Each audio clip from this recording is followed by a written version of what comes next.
नमस्कार, स्वदेश आर देख रहे हैं आप। मैं हूं आपके साथ प्रशांत पांडे। संयुक्त राष्ट्र ने आधिकारिक तौर पर ऐलान कर दिया है कि चीन को पीछे छोड़ भारत की दुनिया की सबसे ज्यादा आबादी वाला देश बन चुका है। यूनाइटेड नेशंस के मुताबिक अब भारत की आबादी 142 करोड़ 86 लाख हो चुकी है, यानी चीन के मुकाबले भारत की आबादी करीब 29 लाख ज्यादा है। लिहाजा अब दुनिया की सबसे ज्यादा जनसंख्या वाला देश होने के नाते अब इस बात पर विचार करना ज्यादा जरूरी हो गया है कि सबसे ज्यादा आबादी होना भारत के लिए संसाधन है या फिर समस्या। अब जरा इसके लिए आपको थोड़ा पीछे लिए चलते हैं और 30 सेकंड में समझाने की कोशिश करता हूं कि आखिर यह संसाधन है या समस्या। कोरोना की मार याद कीजिए। इसके बाद जब देश धीरे धीरे उबर रहा था तो सवाल थे कि भारत की ग्रोथ स्टोरी आखिर कैसे आगे बढ़ेगी। मगर जैसे जैसे स्थितियां संभलती गईं, डिमांड में जो मजबूती आई, जिस तरह का कंज्यूमर बेस बना, उसने हर सेक्टर में वर्कफोर्स हो या फिर डिमांड को हाथों हाथ लेने वाले लोग, इन सब का एक तरह की फिगर सामने रखी। ऐसे में बढ़ती आबादी को हमें बेहतर तरीके से मूल्यांकन करना आवश्यक हो गया और इस लिहाज से अगर हम देखें तो साफ तौर पर लगता है कि ये एक तरह से संसाधन है। अब सबसे ज्यादा जो है कंज्यूमर बेस जब कोई देश देता है तो दुनिया के बाकी मुल्क भी जो से एक तरह से संभावना के तौर पर देखते हैं, क्योंकि हमारे देश की सबसे बड़ी खासियत है कि यहाँ पर हमारी आबादी में जो वर्कफोर्स है वो युवाओं की भागीदारी इसमें ज्यादा है, जो टैलेंट की कमी को भी पूरा करते हैं। अब जरा 2008 की मंदी को देखिए। 2008 की मंदी में भी यही हुआ, जब पूरी दुनिया बेचैन थी तो भारत की इकॉनमी स्थिर थी, क्योंकि यहां बढ़ती आबादी की वजह से जो एक तरह का डिमांड होना चाहिए वो लगातार बना हुआ था। हालांकि विदेशी निवेशक भारत को उस वक्त भी मौके के तौर पर देखते थे, लेकिन अब और स्थितियां बदल गई हैं। एप्पल ने जिस तरह से भारत में अपने स्टोर्स और अपने मैन्युफैक्चरिंग को लेकर 2017 से ही जो एग्रेशन दिखाया है वो इस बात की तस्दीक करते हैं। और यही वजह है कि आबादी का एक बेहतर मूल्यांकन बहुत आवश्यक है। आबादी का इस बेहतर मूल्यांकन में हमें चुनौतियों को भी देखना होगा, हमें इसके पॉजिटिव एस्पेक्ट को भी देखना होगा और इसके साथ ही यह भी देखना होगा कि आखिर कोई भी आबादी, किसी भी देश की आबादी जो है वो एक वक्त पे पीक पे पहुंचती है और वहां से उसकी आबादी घटती है। और उस लिहाज से क्या भारत के सामने बाकी देशों की तरह ही कुछ चुनौतियां सामने आ सकती हैं। और इस पर बहुत ही खास विश्लेषण के लिए हमने खास मेहमानों को, खास एक्सपर्ट्स को चुना है जो आज हमारे साथ इस वक्त मौजूद हैं। सबसे पहले हम परिचय करा दें। हमारे साथ हैं डॉक्टर श्रीनिवास गोली, जो कि एसोसिएट प्रोफेसर हैं डिपार्टमेंट ऑफ फर्टिलिटी और सोशल डेमोग्राफी, IIPS मुंबई से। सर, बहुत बहुत स्वागत आपका। और इसके साथ ही प्रोफेसर विवेक सिंह हैं, जाने माने इकोनॉमिस्ट हैं, और इनसे भी हम चर्चा करेंगे। सबसे पहले जो बात हमें समझने की है इस आबादी में, जो हमने आपको तमाम बातें पिन पॉइंट की, उन सब के बीच डॉक्टर श्रीनिवास, मैं एक चीज समझना चाहता हूं। ये तो फैक्ट है कि आबादी बढ़ रही है, आबादी बढ़ती रहेगी। फिर भी आबादी को जब हम देखते हैं तो सबसे पहले आबादी को लेके एक नेगेटिव नजरिया बनता है। आबादी के मामले में हम चीन को पीछे छोड़ रहे हैं। आंकड़े कहते हैं कि कई राज्य, जिनमें उत्तर प्रदेश जैसा राज्य है, वो कई देशों की आबादी उससे ज्यादा है। ऐसे में भारत की जो बढ़ती आबादी के मूल्यांकन की मैं बात कर रहा हूं, क्या उसकी आवश्यकता है? क्या इसमें किसी तरह की सक्सेस स्टोरी भी आपको नजर आती है, जिन बातों को मैंने भी जिक्र किया? Thank you. ये इसको समझने के लिए पहले आपको थोड़ा सा हिस्ट्री में जाना पड़ेगा कि बाकी देशों ने कैसा अपनी पॉपुलेशन को डिक्लाइन किया है, हमने कैसा किया है। आप यूरोपियन कंट्रीज या अदर डेवलप्ड कंट्रीज लेंगे, उस कंट्रीज में लगभग 240 साल लगा जब उनकी जो फर्टिलिटी है, ठीक है ना, जिनका फर्टिलिटी डिक्लाइन शुरू होगा, वो जो रिप्लेसमेंट लेवल तक पहुंचने में। बट वही चीज हम लोग 45 साल में किया है, 45 इयर्स में। ओके, सो हम लोग बाकी देश से कंपेयर करते तो हम लोग ने अपनी फर्टिलिटी और अपने पॉपुलेशन को बहुत बेहतरीन तरीके से कंट्रोल किया और बहुत जल्दी कंट्रोल किया। अब इससे ज्यादा आप अगर पॉपुलेशन को कंट्रोल करने की इंटरफेयर करेंगे तो आपको नेगेटिव कॉन्सिक्वेंसेस ज्यादा है रादर देन पॉजिटिव कॉन्सिक्वेंसेस। सो आज अगर इंडिया दुनिया में सबसे बड़ी पॉपुलेशन नेशन बनती है, मुझे as a demographer who is analysing, मतलब हमने जितना रिसर्च कर रहा है इसके ऊपर, उस हिसाब से मैंने कहीं भी इसकी एक नेगेटिव कॉन्सिक्वेंस नहीं देख रहा हूं, बल्कि आपने जैसा कहा है कि ये इंडिया में एक सबसे बड़ी एक अपॉर्चुनिटी है हम लोगों के लिए, क्योंकि ग्लोबली पॉपुलेशन डिक्लाइन हो रहा है। अभी इस वक्त ग्लोबली सबसे ज्यादा कंट्रीज में पॉपुलेशन अब से लोवेस्ट लो फर्टिलिटी लेवल पे पहुंच गई है क्या, और उनका पॉपुलेशन श्रिंक हो रहा है। उस समय पे हम लोग ये जो हमारा जो अपॉर्चुनिटी है, डेमोग्राफिक बोनस जो है, हमारा जो वर्किंग पॉपुलेशन है जो उस डिपेंडेंट पॉपुलेशन से ज्यादा बेहतर है, और ये 245 2045 तक ये हमको ये अपॉर्चुनिटी, जिसको हम विंडोज ऑफ अपॉर्चुनिटी बोलते हैं, वो हम हमारे पास अब एक बहुत बड़ी मौका है। ये जो वर्किंग पॉपुलेशन हमारे पास जो बनी है, जो जिसको डेमोग्राफिक डिविडेंड भी बोलता है, तो वो उसको हम बेहतरीन तरीके से यूटिलाइज करना है। पॉपुलेशन को नेगेटिव नजर से लोग इसीलिए देखता है क्योंकि पॉपुलेशन का मतलब उन लोग समझता है कंजम्पशन है। ये प्रोडक्शन का बात उन लोग भूल जाता है। पॉपुलेशन को एक होलिस्टिक नंबर से ना देख के एक देश की पॉपुलेशन को उसकी एज स्ट्रक्चर के हिसाब से देखना है। पॉपुलेशन का एज स्ट्रक्चर क्या, अगर वो एज स्ट्रक्चर के हिसाब से देखेंगे, हमारे पास वर्किंग पॉपुलेशन इस वक्त ज्यादा है रादर देन हमारा डिपेंडेंट पॉपुलेशन जो चाइल्ड और ओल्डर पॉपुलेशन। सो अभी एक बहुत बड़ी मौका है, बट ये इसको हमारे ये एक अपॉर्चुनिटी है, जैसे विंडोज ऑफ अपॉर्चुनिटी बोलता है डेमोग्राफिक बोनस जो है, बट ये ऑटोमेटिकली इकोनॉमिक डिविडेंड की तरह कन्वर्ट नहीं होता है। जो डेमोग्राफिक डिविडेंड है वो इकोनॉमिक डिविडेंड डायरेक्टली नहीं बनती, ऑटोमेटिकली नहीं बनती है। उसके लिए एक बेहतरीन पॉलिसी की जरूरत होती है, जहां पे जॉब क्रिएट करना पड़ता है, स्किल क्रिएट करना पड़ता है, बेहतरीन स्वास्थ्य क्रिएट करना पड़ता है, और उसको यूज करके हम लोग अपनी जो ह्यूमन कैपिटल क्रिएशन जो है, अगर अच्छे से बना पाएंगे, देन जैसा आपने बोल रहे हैं कि ग्लोबली इकोनॉमिक क्राइसिस होने के बावजूद भी जो जैसा हम टिके हैं अच्छे इकोनॉमिक ग्रोथ के साथ, आगे भी और बहुत ज्यादा हम लोगों को फायदा है। It's not only about economic, geopolitically भी हम बहुत स्ट्रांग हो जाएंगे। हमारे जो वर्किंग पॉपुलेशन जो है वो सिर्फ हमारे देश के लिए ही नहीं, दुनिया में काफी देशों के लिए भी हमारी वर्किंग पॉपुलेशन की बहुत ही ज्यादा जरूरत है। आज अगर हमारे केरला नर्स जर्मनी से विड्रॉ करते हैं या यूरोपियन से विड्रॉ करते हैं, वहां की पूरी एक नर्सिंग सेक्टर जो ओल्ड एज केयर सेक्टर में जो जितनी था पूरी कोलैप्स हो जाएगी। तो ऐसे ही अगर आप ऑस्ट्रेलिया देखेंगे जहां पे मैं रह के आया हूँ, वहां पे उसका नर्सिंग सेक्टर और ओल्ड एज केयर सेक्टर में सबसे ज्यादा उनको वर्कफोर्स बाहर से चाहिए। तो इस तरह दुनिया को हम लोग वर्कफोर्स प्रोवाइड करवा सकते हैं।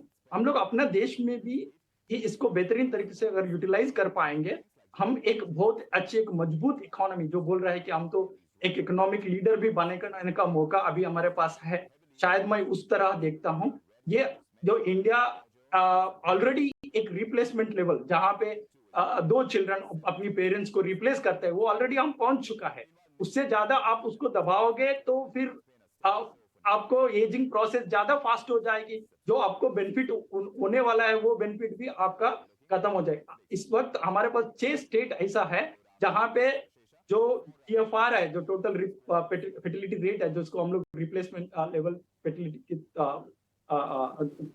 मेजर करने के लिए यूज करते हैं, वो इस वक्त ओनली 6 स्टेट में हमको 2 से ज्यादा है, बट उसमें 6 में तो 3 ऑलरेडी आसपास में है। ओनली 3 स्टेट में हमारा जो उत्तर प्रदेश, मध्य प्रदेश और बिहार, बस इस तीनों को छोड़ के बाकी आसपास में है। 3 स्टेट जो 6 में है, बाकी तो ये 6 के अलावा बाकी जो स्टेट्स है ऑलरेडी 2 से बिलो है। उससे ज्यादा हम कम चाहते भी नहीं है। अगर उससे ज्यादा अगर आप उसको ज्यादा नीचे लेके जाएंगे, आई यूज्ड टू से, मतलब मैं अपना आर्टिकल में लिखते थे, India will get old before getting rich ना। तो वो हम अपना एजिंग पॉपुलेशन, एजिंग बर्डन और ज्यादा खतरनाक होता है। और एक बात आप यहाँ याद रखने की जरूरत है कि एक बार फर्टिलिटी डिक्लाइन होना शुरू होती है, उसको रिवर्स करना कोई भी दुनिया में इतनी देश ने अपना प्रोनाटलिस्ट पॉलिसी इंसेंटिव्स, अभी देखिए south Korea 60,000 rupees per women they रहा है, आप बच्चा प्लीज बच्चा पैदा करिए, आप हमको आप हर महीने 60,000 रुपीज आपको देंगे, बट कोई वुमेन सामने नहीं आ रहा है कि शादी करने के लिए। गवर्नमेंट अपना मैट्रिमोनियल चलाते, गवर्नमेंट वेबसाइट के थ्रू मैट्रिमोनियल चला रहा है, लेकिन उन लोग मैरिज करने के लिए ना बच्चा पैदा करने के लिए आगे नहीं आ रहे। ऐसा कोई देश नहीं है दुनिया में जो अपनी फर्टिलिटी डिक्लाइन होने के बाद वो अभी रिवर्स कर पाया। लगभग मोर देन 80 कंट्रीज है जो बहुत ही कोशिश कर रहा है इंसेंटिव के थ्रू। आप चाइना को देखिए, चाइना कैसे रिवर्स कर दिया, अभी 3 चिल्ड्रन का के लिए बोल रहा है, जो एक वक्त एक चाइल्ड के लिए फोर्स किया था अपने पॉपुलेशन को। तो इस वक्त इसको नेगेटिव ऐसा नहीं देखना चाहिए, रादर देन इसको बहुत अच्छी सी पॉजिटिव तरीके से देख के अपनी जो भी युवा है, जो यूथ है, अभी जो हमारा वर्किंग एज पॉपुलेशन है, how best we can utilise them, how best we can train them, how best we can skill them, and वो और इकोनॉमिक एक्टिविटीज को कैसे जनरेट कर सकते हैं, इस चीजों को हम देखना चाहिए। और कंजम्पशन में जो इनइक्वालिटी है उसको कैसा कम कर सकता है, ताकि जो बिकॉज इनको सबसे ज्यादा ब्लेम आता है कंजम्पशन को लेके, पोल्यूशन को लेके, क्लाइमेट चेंज को लेके, बट वो ज्यादा तरफ जो प्रॉब्लम है वो इनइक्वालिटी की वजह से है, वो पॉपुलेशन नंबर की वजह से नहीं है, बिकॉज सब लोग एक साथ एक जैसा कंज्यूम नहीं कर रहे हैं। वाकई एक अमेरिकन 16 टाइम्स मोर कंज्यूम करता है एक इंडियन से। ओके, सो अभी ये चीज जो हम लोग देखना है, क्योंकि बट डेवलप्ड कंट्रीज हम लोगों को ब्लेम करने के लिए तैयार है, क्योंकि बिकॉज उनका स्टैंडर्ड ऑफ लिविंग ऑलरेडी पहुंच चुकी है और एक लेवल तक पहुंच चुकी है, अब रिसोर्सेस उनके पास एग्जॉस्ट हो रहा है, तो उन लोग हम डेवलपिंग कंट्रीज को तो बोलेंगे ही कि आप अपना कंजम्पशन कम कर दीजिए बोल के, बट हम लोग अभी उनकी स्टैंडर्ड ऑफ लिविंग पे पहुंच चुका नहीं। ठीक है, तो ठीक है, आपने जो बात कही वो बहुत बेहतर है और इस पे भी मैं जरा आऊंगा कि क्या जब एक आबादी जो होती है वो अपने आप में, जैसा हमने कहा कि खुद एक रिसोर्स है, आबादी खुद अपने आप में एक संसाधन है, लेकिन उस आबादी का जो कंजम्पशन है, जैसा आपने कहा कि ये कंजम्पशन इनइक्वालिटी हमें जब दूर करनी होगी, क्या भारत के सामने उस लिहाज से चैलेंज बना हुआ है अभी? इस पे भी मैं आपसे आपके पास आऊँगा। प्रोफेसर विवेक, मैं एक चीज़ बहुत सामान्य दर्शक की निगाह से जो देखूँ तो आपके सामने रखना चाहता हूँ, वो ये कि एक तो हम देखते हैं कि साहब मुंबई, दिल्ली, जो बहुत डेंस सिटीज़ हैं, जहां बहुत ज़्यादा लोग हैं, यहाँ हम देखते हैं कि बढ़ती आबादी जो है वो लोगों को एक तरह से परेशान भी करती है। बहुत ज़्यादा लोगों का होना वहाँ पे कहीं ना कहीं उसके रिसोर्सेज पर दबाव भी बनाता है।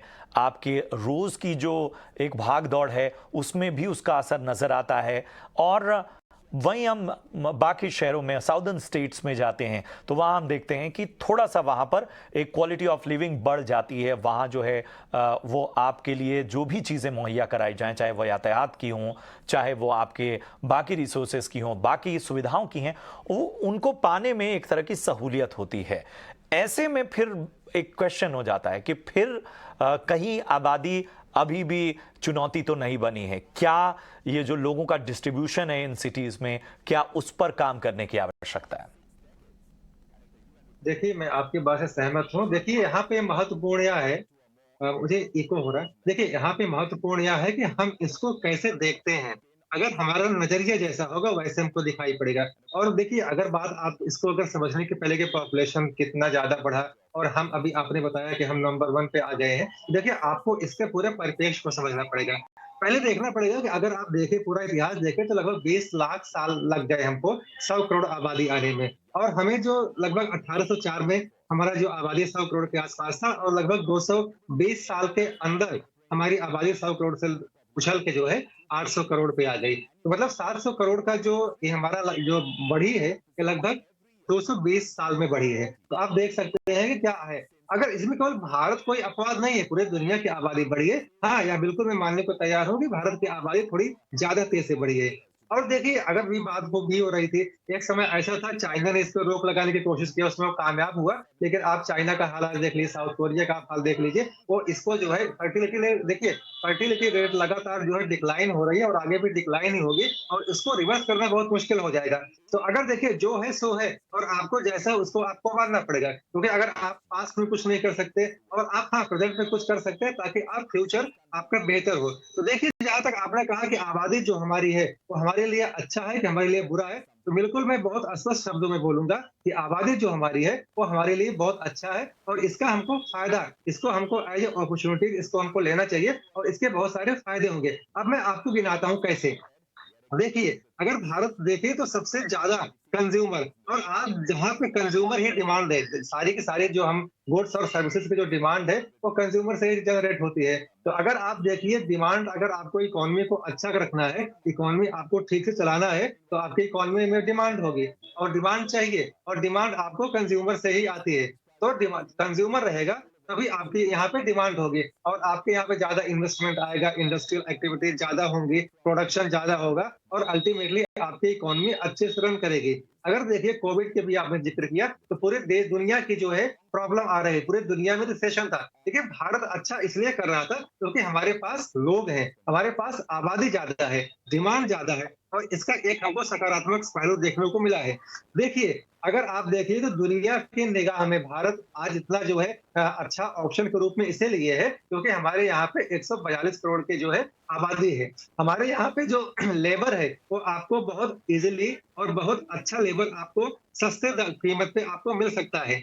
आपकी प्रोडक्टिविटी हाई हो सकती है और जाहिर सी बात है आपकी इकोनॉमी को रन करने के लिए जो डिमांड चाहिए मार्केट में वो आपको मिलती रहेगी। तो इससे जो है प्रोडक्शन ज्यादा होगा, आपका एक्सपोर्ट ज्यादा होगा और इंडस्ट्रियल और ट्रेडिंग एक्टिविटीज देश में बढ़ जाएंगे, जो सब हमारे लिए सकारात्मक है। तो जो आबादी है जो ज्यादा बढ़ गई है, जो बहुत ज्यादा है, इसको मैं बहुत सकारात्मक रूप से देखता हूँ क्योंकि देखिए आपकी इकोनॉमी को चलाने के लिए दो चीजें की रिक्वायरमेंट होती है, एक डिमांड होना चाहिए और दूसरा सप्लाई होना चाहिए। तो अगर आपके यहाँ पे पॉपुलेशन इतनी ज्यादा है, पूरी दुनिया में सबसे ज्यादा है, तो एक तरफ ये डिमांड को भी बढ़ाती है और दूसरी तरफ ये आपके सप्लाई साइड को भी मजबूत करती है क्योंकि सप्लाई साइड में जो इनपुट चाहिए उसमें से एक लेबर भी है, एक मैन पावर भी है, वो आपको एक प्रोवाइड कराती है। तो डिमांड भी आपको ध्यान में ये रखना चाहिए, सप्लाई भी ध्यान में रखना चाहिए और दोनों को पूर्ति करती है।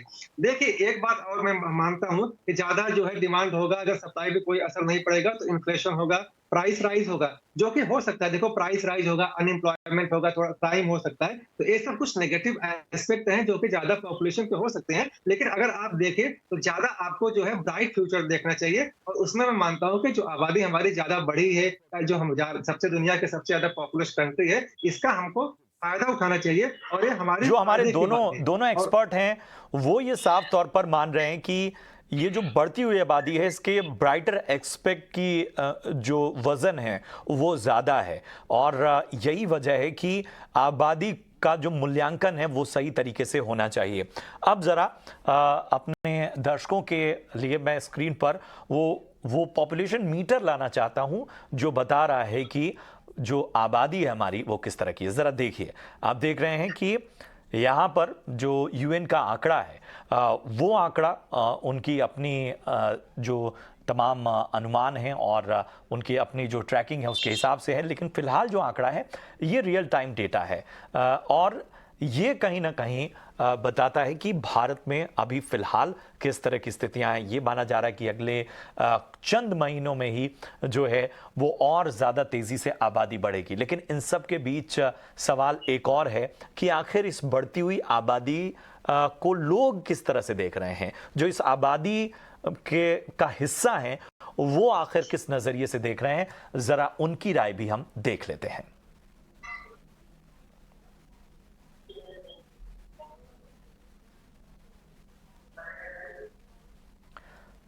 तो जो आबादी है उसका हिस्सा हुए लोग जो हैं, आम जनता जो है वो क्या कह रही है वो जरा हम देख लें।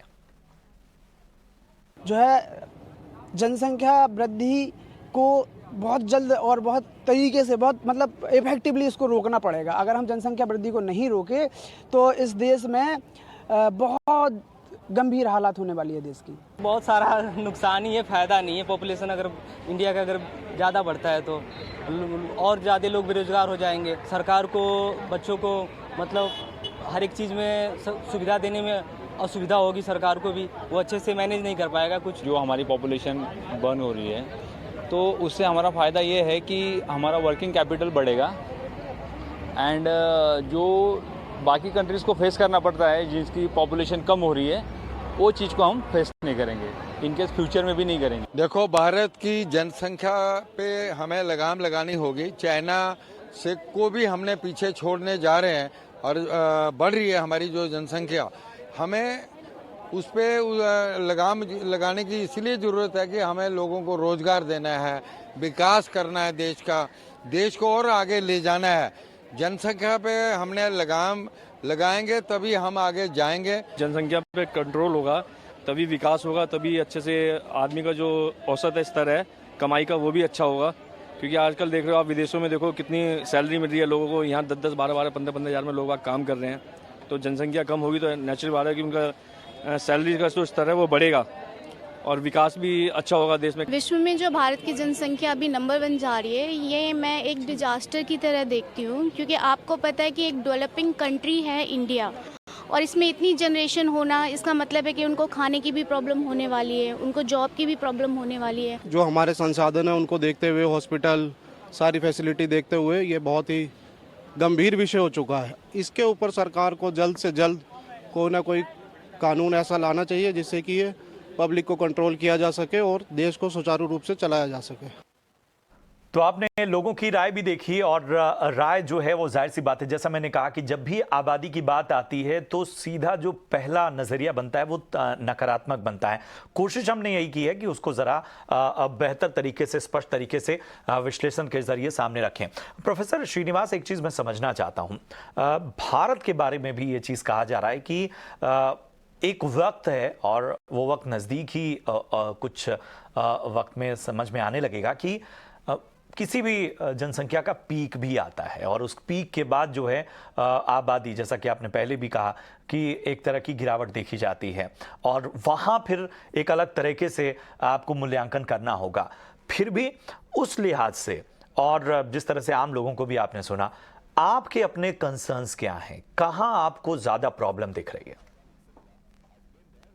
ये पहला तो आपको दो चीज है। एक क्वेश्चन आप विवेक जी से पूछा है, आई थिंक विवेक जी ने आंसर दिया है, बट लेकिन वो उन्होंने मैं उस सवाल के साथ आने वाला भी था आपके पास। हाँ, और सिटी वाला जो है, वो जो आपने सिटी को जो गिन रहा था, वो बेसिकली जो सिटीज में क्लस्टर हो रहा है पॉपुलेशन एक जगह, वो हमारा अनप्लान्ड अर्बनाइजेशन की वजह से, जो हमने अपनी छोटे मोटे टाउन्स को, जो सेकेंडरी टाउन्स है, जो और सेकेंडरी लेवल सिटीज है और टाउन्स है, उनको बिना डेवलप करके आपका डेवलपमेंटल प्रोग्राम सब एक बहुत बड़ी मेट्रोपॉलिटन सिटी में कंसंट्रेट होगा, है ना, जहाँ पे आपको सीधी सी बात है, बड़े बड़े मेट्रोपॉलिटन सिटी से इकोनॉमिक ऑफ एफिशिएंसी है, तो आप वहाँ पे ज्यादा इंडस्ट्रीज खोलेंगे, ज्यादा कंपनीज आएंगे, तो पॉपुलेशन यहाँ पे क्लस्टर होने के कारण भी है कि जो हम एक सस्टेनेबल अर्बनाइजेशन को, एक बैलेंस्ड अर्बनाइजेशन को क्रिएट नहीं कर पा रहा, और रूरल डिस्ट्रेस भी एक सबसे बड़ा रीजन है, जो एक अर्बन एक सिटीज में, बड़े सिटीज में पॉपुलेशन कॉन्सेंट्रेट होने का। ठीक है, तो वो एक मैं बताना चाहता था, क्योंकि वो पॉपुलेशन से कोई संबंध नहीं है। पॉपुलेशन, आप मुंबई के, हम रिसेंटली मुंबई म्युनिसिपल कमिश्नर से मिला है, उन लोग बोल रहे थे, सर हमारा फर्टिलिटी इतना लो हो गया है कि हमको अभी पता नहीं है कितना इम्यूनाइजेशन करना है चिल्ड्रन का, कैसे। अब मुंबई कमिश्नर पूछ रहा है कि हमको कुछ एस्टिमेट करके बता दीजिए कि इतनी कम बर्थ हो रहा है कि अब टारगेट ज्यादा दे रहा है कि जितना बर्थ नहीं हो रहा है यहाँ पे, तो पॉपुलेशन का ग्रोथ, नेचुरल ग्रोथ नहीं हो रहा है यहाँ पे सिटीज में। वो नेचुरल ग्रोथ रेट बहुत, मुंबई की फर्टिलिटी 1.2 है, एक ही बच्चे, ऑन एवरेज एक ही बच्चा है। ठीक है ना, ये बात एक बार बताना चाहता था। और जहां तक लोगों का जो विचार है, लोगों का जो अंडरस्टैंडिंग है, वो बेसिकली उनको माइक्रो लेवल पे देखता है ना, उन लोगों ने अपना आसपास में, अपने परिवार के आसपास में, वो उनका ओपिनियन। और जिस तरह आप क्वेश्चन पूछे पॉपुलेशन बढ़ेगा तो प्रॉब्लम होगा, हाँ ये सीधी से बोलेंगे हाँ पॉपुलेशन बढ़ेगा तो प्रॉब्लम होगा, बट वो कितना बढ़ रहा है, कितना पॉपुलेशन होते तो एक इकोनॉमी के लिए अच्छा है, वो एनालिसिस हमेशा मैक्रो लेवल पे करना चाहिए। वो माइक्रो लेवल पे हम उसको देखना नहीं चाहिए, ठीक है ना।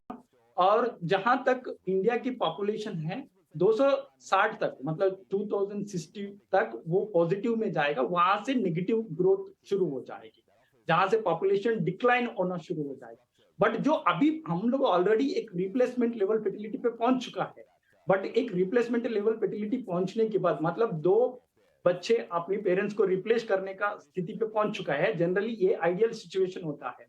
बट पॉपुलेशन वही नहीं रुकती है कुछ देर, जैसा कि आपने बोला कि एक गाड़ी तेजी से आके रोकेंगे, गाड़ी वही नहीं रुकेंगे ना, थोड़े दूर के जाके बाद रुकेगा। उसी को ये पॉपुलेशन में भी ऐसा ही है, एक मोमेंटम होती है, जो मोमेंटम की वजह से थोड़े दिन अभी ये पॉपुलेशन अभी ग्रोथ पॉजिटिव में जाएगा, बट ये उसके बाद फिर नेगेटिव में आ जाएगा, जो मैं बोल रहा हूँ 260 तक। मैं मेरे But पास आपने बोला मुझे 260 तक यहाँ पर रोकना पड़ रहा है, माफ़ी चाहूँगा प्रोफेसर श्रीनिवास, और माफ़ी चाहूँगा जाहिर सी बात है प्रोफेसर विवेक से भी कि इस चर्चा को हम थोड़ा आगे नहीं बढ़ा सकते, समय की कमी है, लेकिन कोशिश यही थी इस चर्चा की कि हम समझने की कोशिश करें कि जो ये बढ़ती आबादी है ये एक संसाधन है, समस्या है। तो 2 चीज़ें जो इस चर्चा का निचोड़ निकल कर सामने आई वो ये कि हमें इसके सकारात्मक पहलुओं को ही देखना होगा, इसका वेटेज ज़्यादा है। हाँ चुनौतियां हैं, और चुनौतियां भारत की जन्म दर को लेकर भी हैं, और ख़ासतौर पे जो मेट्रोपॉलिटन सिटीज़ हैं वहाँ पर, और जिस तरह से बताया कि वाकई जो है एक डिस्ट्रीब्यूशन जिस तरह का होना चाहिए रिसोर्सेज का, बाकी चीज़ों का, और अर्बनाइजेशन में जिस तरह की एक तरह का अनऑर्गेनाइज्ड बहुत सारी चीज़ें, उन सबको बेहतर तरीके से एक कतार में लाने की आवश्यकता है। बहुत बहुत शुक्रिया करेंगे अपने दोनों खास मेहमानों का इस चर्चा में शामिल होने के लिए। उम्मीद करते हैं कि आपको ये विश्लेषण पसंद आया है। फिलहाल हम यहाँ एक छोटे से ब्रेक के लिए रुकेंगे, ब्रेक के उस पार खबरें आपका इंतजार कर रही हैं।